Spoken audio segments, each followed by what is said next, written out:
자, 우리가 지난 시간에 살펴보았던 이 느헤미야 8장에서 이스라엘 백성들은 이 하나님의 율법을 배우고 깨달음으로써 죄를 회개하고 또한 이 초막절 절기를 기쁨으로 지켰습니다. 이스라엘 백성들은 이 하나님의 인도하심과 보호하심 안에서 이 예루살렘 성벽의 재건을 다 마칠 수 있었고, 이제 그들은 그 거룩한 성읍에서 안전하게 보호받으면서 하나님을 섬길 수 있는 은혜를 누리게 된 것입니다. 또한 성령께서는 이 이스라엘 회중에 임재하심으로써 그들에게 놀라운 부흥을 허락하셨습니다. 성령께서 허락하신 이 부흥의 역사 가운데 이스라엘 백성들은 하나님을 더욱더 뜨겁게 사랑하게 되었으며, 그리고 넘치는 감사와 기쁨으로 하나님을 열심히 섬기게 되었습니다. 이러한 큰 기쁨 가운데 이스라엘 백성들은 이 출애굽의 역사를 기억하면서 초막절 절기를 지킬 수 있었고, 이 초막절이 끝난 다음에 다시금 큰 성회를 열었다고 이 8장의 마지막에 기록되어 있는 것을 볼 수 있습니다. 자, 그런데 바로 8장이 이어지는 9장으로 넘어오면 다시금 분위기가 급변하는 것을 우리는 볼 수 있습니다. 분명히 8장의 마지막에서는 기쁨과 즐거움이 가득했었는데 9장에 와서는 다시금 죄를 깊이 슬퍼하며 하나님 앞에 엎드리는 참회의 예배가 열린 것입니다. 여러분, 그러면 혹시 8장과 9장 사이에 긴 시간 간격이 있어서 이스라엘 백성들이 또 다른 죄에 깊이 빠지게 되었던 것일까요? 그렇진 않습니다. 자, 9장 1절을 보게 되면 그달 24일이라고 되어 있는데 자, 8장의 마지막 절이 7월 22일에 끝난 것입니다. 그러므로 9장 1절은 7월 24일에 시작됐다는 그런 말입니다. 그러니까 이 기쁨의 초막절과 성회, 정말 기쁨으로 가득했던 그 시간이 모두 다 끝난 지 고작 이틀 만에 이스라엘은 다시금 모여서 금식하면서 깊은 회개, 슬픈 그런 마음으로 회개하는 그런 예배를 드리게 된 것입니다. 여러분, 이것은 자, 우리 성도들의 이 신앙생활, 이 삶 속에서 기쁨과 감사, 그리고 죄에 대한 슬픔과 애통함, 이 두 가지가 계속해서 번갈아가면서 교차한다는 사실을 보여주는 것입니다. 우리 성도들은 말씀을 듣고서 하나님을 알아갈수록 자신의 죄에 대해서도 더 깊이 알게 됩니다. 그렇게 되면 전에는 알지 못했던 죄가 새롭게 떠올라서 그것을 놓고 하나님 앞에 새로운 회개의 기도를 올리게 되는 것입니다. 또한 오랜 습관으로 굳어져 버린 죄와도 이제 비로소 이 싸움을 시작하게 됩니다. 죄 앞에 무기력했던 이 예전의 삶은 다 청산되고 죄와의 또한 마귀와의 이 치열한 전투를 치르게 되는 것입니다. 이스라엘 백성들은 지금 그 신앙의 여정을 거쳐가고 있었던 것입니다. 그들은 분명히 23일 전에 있었던 나팔절 성회, 이 신년 성회에서 통곡을 하면서 자신들의 죄를 회개한 바 있었습니다. 자, 그리고 그 이후에 있었던 이 초막절 기간 동안 백성들은 매일마다 하나님의 율법을 들었고 또 배웠으며 하나님께 제사를 올렸습니다. 자, 그런 과정 가운데 그들은 하나님이 어떤 분이신지, 또한 그분의 법인 율법이 무엇을 말씀하시는지를 더 깊이 알게 된 것입니다. 그렇게 성령께서는 그들에게 더 많은 것들을, 영적인 지식을 알려주셨고, 그렇게 더 알게 된 영적인 지식을 통해서 그들의 죄 역시 더 많이 깨닫게 한 것입니다. 그래서 이스라엘 백성들은 이제 자신들의 죄를 더욱더 부끄러워하면서 다시금 모여 이렇게 참회의 예배를 드리게 된 것입니다. 그들은 본문 1절을 보게 되면 그들은 금식하며 굵은 베옷을 입고 흙먼지를 뒤집어 썼다라고 되어 있습니다. 자, 이러한 외적인 행동들은 구약시대에 이 유대인들이 자신의 슬픔을 표현했던 외부적인 방식이었습니다. 유대인들은 자기 중심에 있는 깊은 슬픔을 이렇게 몸으로도 격하게 표현함으로써 또한 자신을 비참하게 낮추는 행동을 했던 것입니다. 자, 물론 이 신약시대에 살고 있는 우리 성도들은 이 구약시대의 유대인들처럼 옷을 찢거나 티끌을 뒤집어 쓰거나 또한 굵은 베옷을 입는 이러한 형식의 행동을 할 필요는 없습니다. 그런 식의 표현들은 이 나중에 이 바리새인들의 외식으로 변질되었기 때문에 예수님께서 금지하시지 않았습니까? 이 마태복음 6장을 보게 되면 예수님께서 금식할 때에 위선자들처럼 슬픈 표정을 짓거나 얼굴을 보기 흉하게 만들지 말고 머리에 기름을 바르고 얼굴을 씻으라고 말씀하신 바가 있습니다. 자, 그러므로 이 말씀과 같이 우리는 사람에게 보이기 위해서 어떤 외식, 종교적인 표현을 위해서가 아니라 오직 하나님 앞에서 우리의 참된 깊은 슬픔과 영적인 감정의 표현을 할 수 있어야 하는 것입니다. 자, 그렇지만 오늘 본문에 나와 있는 것 중에서 이 슬픔의 표현 중에서 눈물과 금식은 여전히 우리에게도 유효한 것입니다. 우리는 죄를 아파하면서 슬퍼해야 하고 또 그 깊은 슬픔과 아픔 때문에 눈물을 흘릴 때도 반드시 있어야 하는 것입니다. 그리고 때로는 나를 죄짓게 만든 이 육신의 정욕을 끊고서 하나님께 집중하기 위해서 금식을 해야 할 때도 분명히 있는 것입니다. 특별히 성경에는 이 기도 중에 흘리는 눈물에 대해서 정말 많은 말씀이 나오는 것을 볼 수 있습니다. 시편 56편 8절에 다윗은 노래하기를 내 눈물을 주님의 병에 담으소서라고 했고 시편 6편 6절에서도 이렇게 말했습니다. 밤마다 눈물로 내 침대를 띄우고 내 자리를 적십니다. 자, 여러분, 이런 말씀들은 하나님 앞에 눈물을 흘려 기도하는 것이 어떤 어색하거나 과격한 행동이 아니라는 사실을 말해주는 것입니다. 이것은 눈물이라는 것은 성도로서 나올 수밖에 없는 회개의 표현이라는 것입니다. 여러분, 우리가 회개 기도할 때에 흘리는 눈물은 성령님을 근심하시게 한 것과 아버지를 죄로서 불쾌하게 해드린 것에 대한 슬픔의 눈물인 것입니다. 그리고 또한 무엇보다 나의 죄를 사하시기 위해서 나의 죄 때문에 십자가에 피 흘려 죽으신 예수님 앞에서 정말 그 십자가 앞에서 부끄러움과 깊은 송구스러움으로 흘리는 눈물인 것입니다. 여러분, 그러므로 만약 우리가 자신의 죄에 대해서 전혀 눈물 흘리지 않는다면 우리는 그만큼 죄에 대한 애통함이 없다는 사실을 보여주고 있는 것입니다. 여러분, 제 말을 바르게 이해하셔야 합니다. 저는 이 어떤 기도할 때에 종교심에 의해서 눈물을 짜내야 한다고 말하는 것도 아니고 또한 눈물 흘리는 것 자체가 참된 믿음의 증거라고 말하는 것도 아닙니다. 여러분, 그렇지만 우리가 이러한 참된 신앙의 감정과 그 표현을 자꾸만 무시하거나 억제하고 또 표현하지 않게 되면 우리는 성경에 나와 있는 신앙의 중요한 부분을 크게 놓치고 말 것입니다. 특히 우리처럼 이렇게 개혁주의 신학을 추구하는 정통교회에서 그러한 오류에 빠지는 경우가 참 많습니다.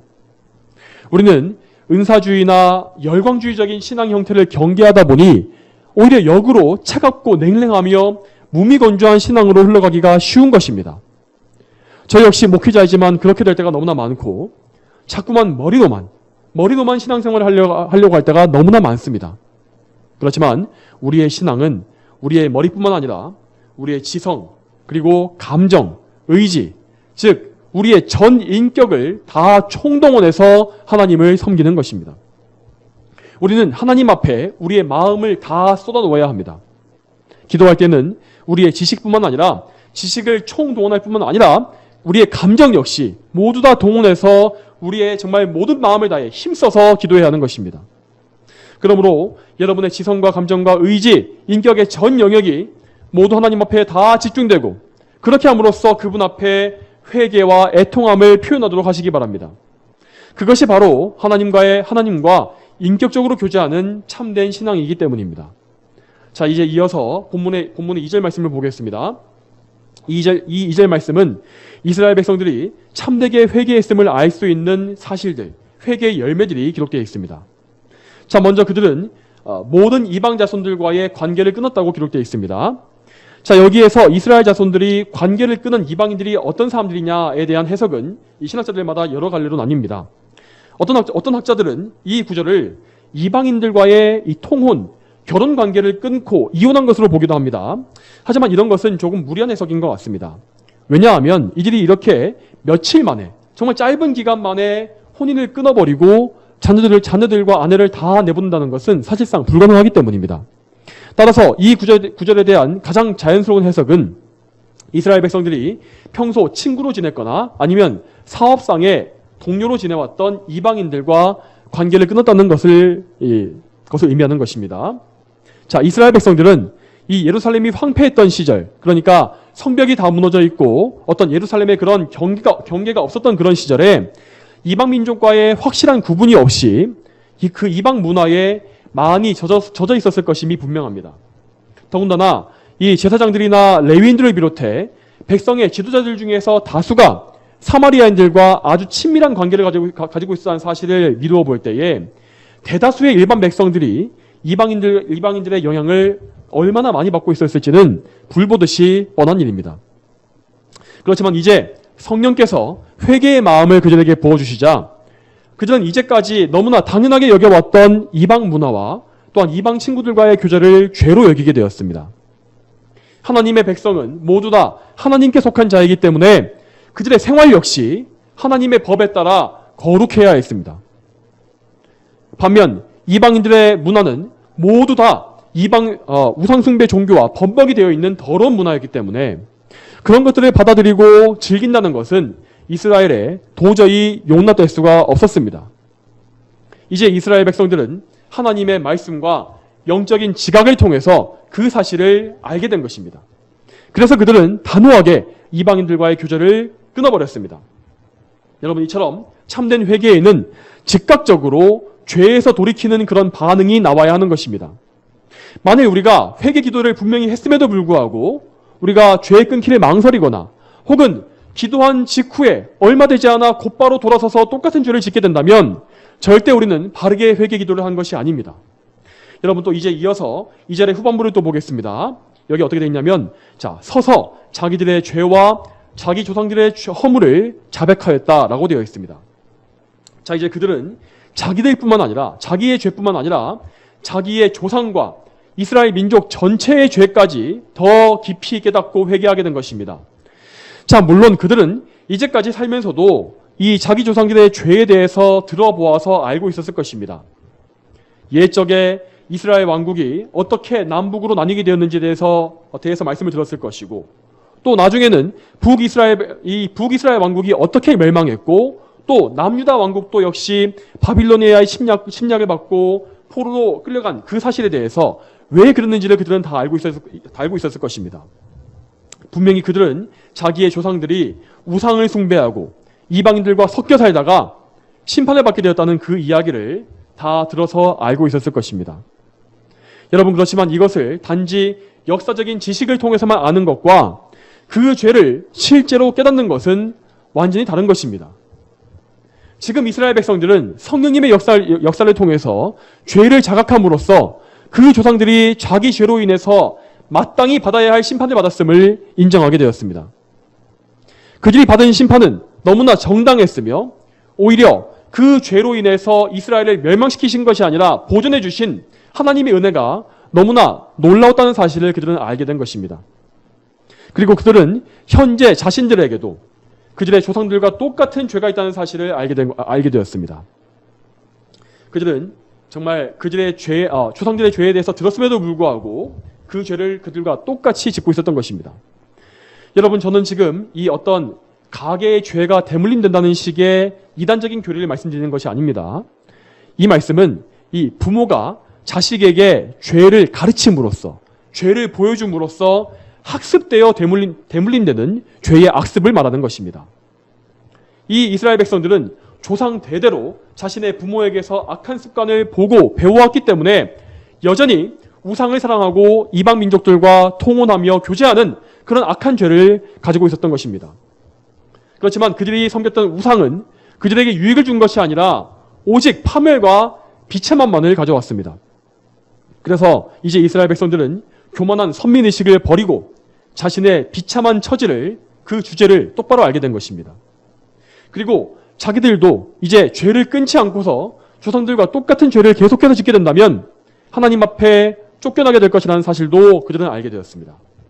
이러한 영적인 깨달음이 있었기 때문에 그들은 이방인들과의 교제도 끊을 수 있었던 것이고 또한 죄를 통렬히 자백하기에 이른 것입니다. 이어서 3절 말씀을 보겠습니다. 그날의 4분의 1 동안 그들은 제자리에 서서 여호와 그들의 하나님의 율법책을 읽고 또 4분의 1 동안 그들은 죄를 자백하며 여호와 그들의 하나님께 경배하였다. 자, 여기 이 말씀에서 그 날의 4분의 1이라는 것은 이 낮 시간, 그러니까 하루의 절반인 12시간 중에 4분의 1, 즉 3시간을 말하는 것입니다. 즉 그들은 3시간 동안 율법책을 읽고 들었으며 또한 그 이후에는 3시간 동안 죄를 고백하며 회개한 것입니다. 이렇게 그들은 6시간 동안이나 예배를 드린 것입니다. 자, 이것은 우리가 앞서서 8장에서 보았던 나팔절의 성회와 똑같은 시간이었습니다. 이처럼 긴 시간 동안 예배를 드렸음에도 불구하고 그들은 하나님에 대한 집중력과 마음이 흐트러지지 않았고 하나님을 경배하는 일을 그치지 않았습니다. 이런 것들은 분명히 성령님께서 크신 역사를 통해서 이루어주신 부흥의 열매였습니다. 여러분, 이처럼 이 본문의 이스라엘 백성들과 같이 하나님을 섬기기 위해서는 우리가 시간을 들여서 시간을 바치는 그런 노력이 반드시 필요한 것입니다. 여러분, 8장과 9장에 이어서 이렇게 8장과 9장에 걸쳐서 이스라엘 백성들이 말씀을 듣고 배우는 일에 얼마나 많은 시간을 바치고 있습니까? 그들은 매번 성회가 열릴 때마다 장시간 말씀을 듣고 배웠으며 또한 초막절 동안의 7일간에도 매일마다 말씀을 배웠습니다. 이처럼 말씀을 배우고 그 의미를 깨닫는 데에는 정말로 많은 노력과 시간이 필요한 것입니다. 또한 여러분, 이 성경 말씀을 배우는 것은 단지 우리의 지적인 능력과 어떤 정신적으로만 되는 것이 아니라 성령님의 도우심이 반드시 필요하기 때문에 항상 우리는 기도를 병행해야만 합니다. 그래서 우리가 이 성경을 배우고 깨닫는 일에는 정말로 많은 시간과 노력이 들 수밖에 없는 것입니다. 이러한 애씀이 없이는 우리는 결코 하나님의 말씀을 배울 수가 없고 하나님을 아는 지식을 얻을 수가 없는 것입니다. 또한 여러분, 우리는 회개의 기도를 올리는 데에도 많은 시간을 바치지 않으면 안 되는 것입니다. 이스라엘 백성들이 자그마치 3시간 동안이나 죄를 자백하며 하나님을 경배했다는 이 사실을 생각해 보시기 바랍니다. 여러분, 이들의 이런 행동에 비해서, 이런 기도에 비해서 우리의 회개 기도는 얼마나 짧고 또 얼마나 대충 넘어갈 때가 많습니까? 여러분, 그렇지만 죄를 지었을 때에 대충 기도하거나 또한 충분한 시간을 기도로 보내지 않고 그저 어물쩍 넘어가려고 해서는 안 되는 것입니다. 또한 반대로 그저 의무적으로 시간을 때우는 식으로 기도해서도 안 되는 것입니다, 여러분. 여러분, 우리는 항상 회개 기도할 때에 우리 스스로의 힘으로는 회개할 수 없다는 사실을 먼저 알아야 합니다. 하나님의 영이신 성령께서 우리의 마음을 변화시켜 주셔서 회개하는 그런 바른 영을 부어주시지 않으면 우리는 결코 참된 회개를 할 수가 없는 것입니다. 그러므로 만일 죄에 대한 감각 자체가 무뎌져 있다면 우리는 다시금 말씀을 읽고 우리의 무지함과 영적인 이런 무딘 것을 하나님 앞에 자백하며 간구해서 영적인 잠에서 깨는 일을 먼저 해야만 하는 것입니다. 그런 과정이 없이는 어두워지고 굳어져 있으며 죄에 더러워져 있는 우리의 마음이 회복될 수가 없습니다. 하나님의 은혜로 우리의 마음이 부드러워지고 하나님을 사랑하는 마음이 회복되어야 합니다. 그렇게 된 후에야 우리는 죄에 대해서 생각하고 그 죄를 구체적으로 하나님께 자백할 수가 있는 것입니다. 여러분, 그리고 우리가 죄를 자백할 때에는 이 죄를 어떻게 뭉뚱그려서 추상적으로 말하지 말고 나를 하나님과 멀어지게 만들었던 죄들을 되짚어보면서 나의 삶을 되돌아보면서 조목조목 하나님께 아뢰어야 하는 것입니다. 여러분, 또한 우리는 심지어 우리가 되짚어서 알지 못하는 죄들, 기억하지 못하는 죄들까지도 하나님께서 우리에게 깨닫게 하시고 기억하게 해주시기를 간구해야 합니다. 시편 26편 2절에 다윗은 기도하기를 여호와시여 나를 살피시고 시험하셔서 내 뜻과 마음을 단련시키소서라고 했습니다. 이 말씀과 같이 우리를 살피시며 우리의 모든 죄를 다 아시는 분은 오직 하나님뿐이십니다. 오직 하나님만이 우리의 가장 깊은 죄도 다 아시는 것이고 그래서 우리 그것을 다 회개하게 하시며 우리를 단련하실 수가 있는 것입니다. 여러분, 이렇게 죄에 대한 민감한 마음을 가지고 정말 우리가 우리 마음속에서 죄를 모두 뿌리 뽑겠다는 그런 결심과 각오로서 회개하는 것이 우리에게 반드시 필요한 것입니다. 무엇보다 우리는 우리의 죄악된 본성을 항상 생각하면서 그것에 대해서도 회개해야 합니다. 여러분, 우리가 이 웨스트민스터 신앙고백, 웨스트민스터 소유문답의 이 설교에서 보듯이 죄라는 것은 항상 우리에게 원죄와 자범죄가 이 두 가지가 모두 있는 것입니다. 우리가 말과 생각과 행동으로 짓는 이런 죄는 모두 다 자범죄로서 그것이 다 죄악된 본성에서 나오는 열매입니다. 그러므로 우리는 그 자범죄를 맺게 하는 근원인 우리의 본성, 우리의 원죄 역시 하나님께 아뢰 수 있어야 합니다. 여전히 우리 안에 남아있는 이 죄의 근원, 옛사람의 본성을 하나님께 자백하면서 우리 자신을 용서해 주시고 용납해 주시며 모든 죄에서 구해달라고 아뢰어야 하는 것입니다. 여러분, 이렇게 우리의 죄를 다 자백한 후에 우리는 그 죄를 예수 그리스도의 보혈로 씻어주시기를 간구해야 합니다. 예수님의 보혈은 우리가 처음 그분을 믿을 때에 우리 죄의 책임을 영원히 없애주신 그런 보혈이며, 또한 날마다 짓는 우리의 새로운 죄 역시, 그 죄의 오염 역시 제거해 주시는 귀중한 피입니다. 요한복음 13장 10절에 예수님께서 이렇게 말씀하십니다. 이미 목욕한 자는 온몸이 깨끗하니 발밖에 더 씻을 필요가 없다. 여러분, 이 말씀은 날마다 우리가 해야 하는 회개가 어떤 것인지를 우리에게 보여줍니다. 우리는 성령으로 거듭남으로써 온몸이 깨끗해진 하나님의 자녀가 되었습니다. 우리는 온몸이 거룩해졌습니다. 그렇지만 우리는 이 세상에 있는 동안에 죄의 본성을 여전히 가지고 있기 때문에 마치 발이 더러워지듯이 죄의 오염을 입게 되는 것입니다. 우리는 이렇게 우리를 더럽히는 죄를 미워하고 더 멀리해야 하며, 또한 죄로 더럽혀진 우리 자신을 예수님의 보혈로 또 씻어주시기를 매일마다 간구해야 하는 것입니다. 이렇게 예수님께 의지함으로써 죄에서 깨끗함을 받게 되면 우리는 다시금 하나님께서 우리를 기꺼이 받아주심을 신뢰하고 확신할 수가 있습니다. 우리는 항상 예수님의 공로로 담대히 하나님께 나갈 수 있으며, 하나님께서 예수님을 통해서 우리를 은혜로 받아주신다는 이 사실을 믿어야 하는 것입니다. 또한 그러한 믿음 가운데 우리는 이제 다시는 똑같은 죄를 짓지 않도록 하나님께서 우리에게 힘과 능력을 주시기를 또한 간구해야 하는 것입니다. 여러분, 성도의 삶에는 이러한 회개의 과정이 계속해서 반복되어야 합니다.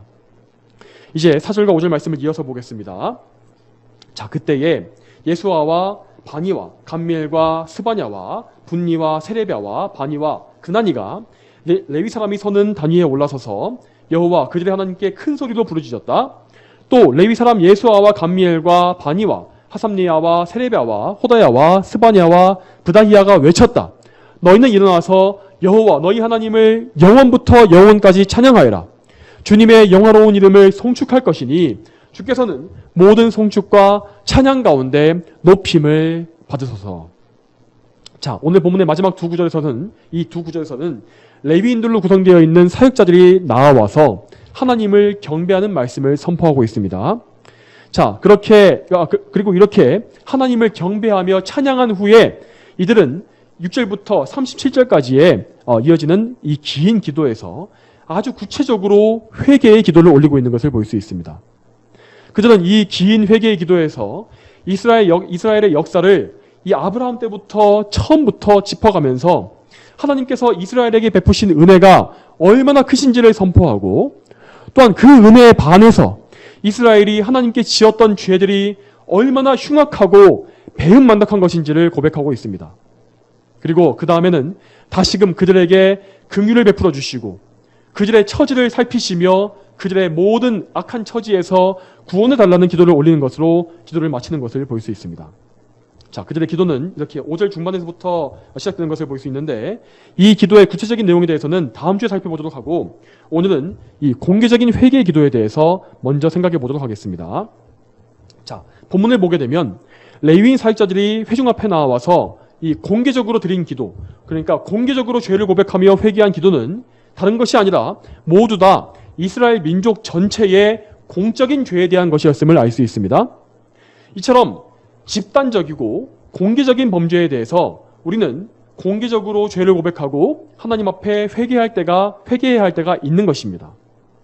자, 그것은 교회 안에서의 공개적인 죄라든지 아니면 온 나라와 민족이 포함되어 있는 국가적인 죄, 또한 기독교계 전체의 죄 등에 대한 것입니다.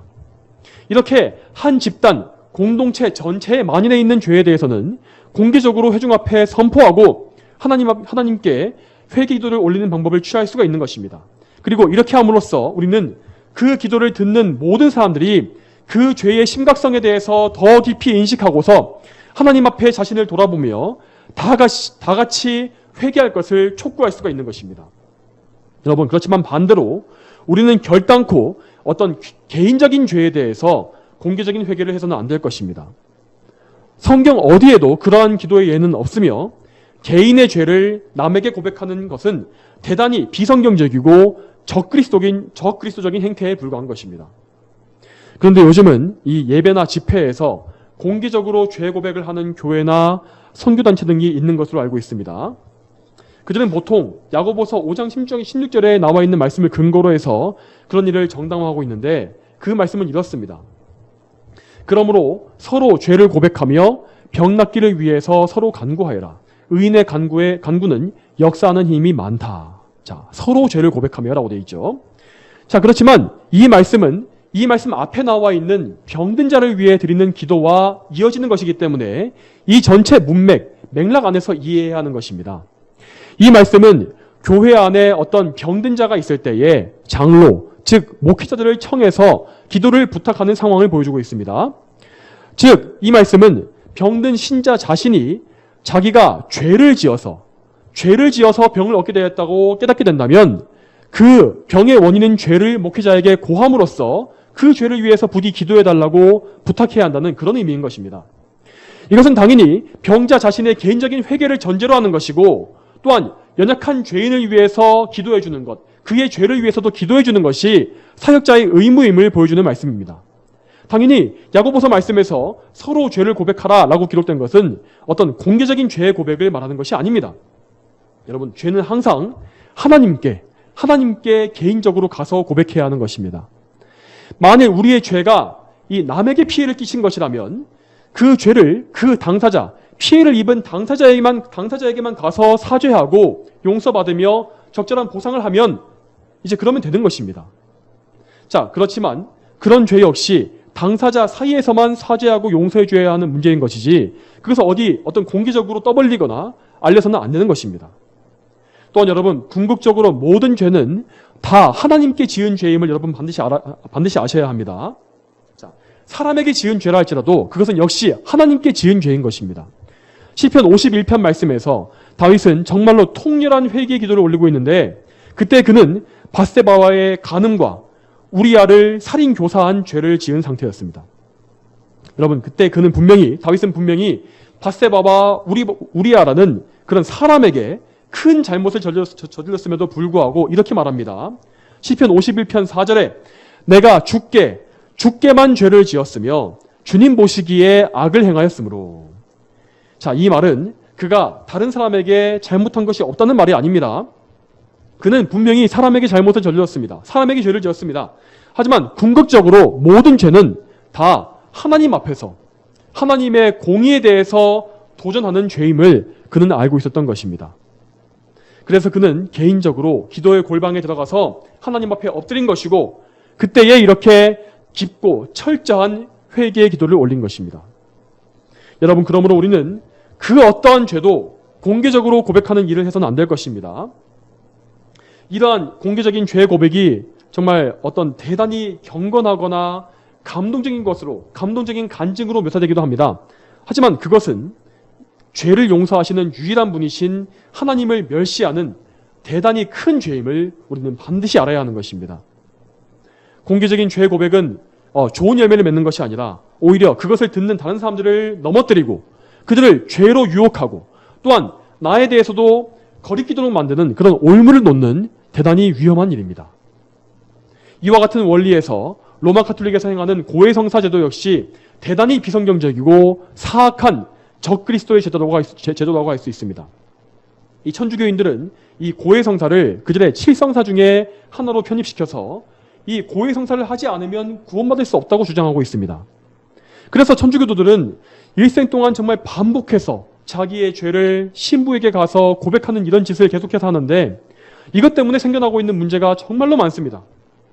또한 그들은 이 사제를 예수님과 신자들 사이에 있는 또 다른 중보자로 내세움으로써 예수 그리스도를 중보자의 그 보좌에서 끌어내리려고 시도하고 있는 것입니다. 여러분, 우리는 이러한 영적인 음행과 모든 오류, 모든 악한 죄를 단호히 거절해야 합니다. 다시 말씀드리지만 모든 죄는 하나님께 지은 것이며 반드시 하나님께 아뢰므로써 회개하고 용서받고 씻음받아야 한다는 사실을 기억하시기 바랍니다. 여러분, 이제 말씀을 맺겠습니다. 성도 여러분, 느헤미야 8장과 9장에서 이스라엘 백성들은 성령께서 인도하시는 참된 부흥의 역사를 경험하고 있습니다. 그들은 말씀을 사모하게 되었으며 또한 말씀을 더 많이 배우고 그 의미를 깊이 깨닫게 되었습니다. 그리고 그 말씀을 깨달았을 때에 그들은 하나님을 기뻐하고 하나님을 사랑하게 되었으며 또한 반대로 하나님을 기쁘시게 하지 못하는 모든 죄를 미워하게 되었습니다. 그들의 회개는 참된 회개로서 죄를 슬퍼하며 또한 죄에 대해서 구체적으로 자백하는 것들이 포함되어 있었습니다. 또 무엇보다 죄를 끊고 의를 행함으로써 하나님께 기쁨으로 순종하는 참된 변화가 뒤따라왔습니다. 여러분, 우리 역시 이러한 참된 신앙생활, 참된 회개의 삶을 살아야 할 것입니다. 우리가 말씀을 열심히 듣고서 배웠다면 그 말씀에 우리 자신을 맞추어야 하지 않겠습니까? 하나님께서 미워하시는 것들을 나도 미워하고 하나님께서 사랑하시는 것들을 나도 사랑하는 그런 변화가 우리에게 있어야 하지 않겠습니까? 여러분, 우리는 참된 회개를 통해서만 점점 더 성화될 수 있으며 무엇보다 참된 회개를 통해서만 하나님을 더 사랑하게 될 수가 있는 것입니다. 성도 여러분, 그러므로 여러분 모두가 참된 회개를 항상 할 수 있게 해달라고 하나님께 간구하시기 바랍니다. 하나님 앞에 죄를 그대로 가지고서 위선적인 신앙생활을 하지 않게 해달라고, 그리고 죄를 철저히 끊으며 하나님만을 사랑하는 특심을 품게 해달라고 여러분 모두가 다 기도하시길 바랍니다. 저와 여러분 모두가 오늘 들은 이 말씀처럼 하나님께만 순종하고 모든 죄를 멀리하며 거룩한 삶을 살게 되기를 축복합니다. 다 함께 기도하시겠습니다. 거룩하신 아버지 하나님, 오늘도 하나님의 은혜 가운데 느헤미야 9장의 말씀을 들었습니다. 우리가 이 느헤미야 말씀에서 이스라엘 백성들이 죄에서 돌이키며 하나님 앞에 회개하고 자기 죄를 자복하는 것을 볼 때에 정말 우리가 어떻게 회개해야 하는지를 알고 또한 이제까지 우리의 회개의 삶이, 회개의 생활이 얼마나 참 부족했는지를 알게 되며 하나님 앞에 또한 다시 한번 회개합니다. 하나님 아버지, 저희를 항상 불쌍히 여겨주시옵소서. 저희는 언제나 영적으로 참 어리석고 연약하며 또 참 무디고 또 영적으로 또한 눈이 어두워서 하나님 앞에 참 깊은 회개를 하지 못할 때가 너무나 많습니다. 그저 피상적으로 그저 저희의 죄를 읊조리며 그리고 나면 그저 하나님의 이름을 부르고 예수 그리스도의 이름을 부르면서 또 그렇게 회개 기도를 끝내버리는, 또다시 죄로 돌아가는 그럴 때가 얼마나 많은지 모릅니다. 하나님, 저희를 불쌍히 여겨주시옵소서. 저희가 참으로 깊은 회개를 정말 눈물과 금식으로 하나님께 기도하는 이러한 회개의 생활을 항상 잘할 수 있도록 도와주시옵소서. 언제나 예수 그리스도의 십자가를 바라보면서 예수님께서 저희를 위하여서 저희의 죄를 용서하시기 위해서 죽으셨다는 이 사실을 항상 기억하고 항상 저희 죄를 부끄러워하며 깊이 회개하는 그런 회개의 삶을 살 수 있도록 주여 도와주시옵소서. 오늘 이 말씀대로 저희가 참으로 바르게 변화되며 하나님을 기쁘시게 할 수 있도록 도와주시길 소망하며 예수님의 이름으로 기도 올립니다. 아멘.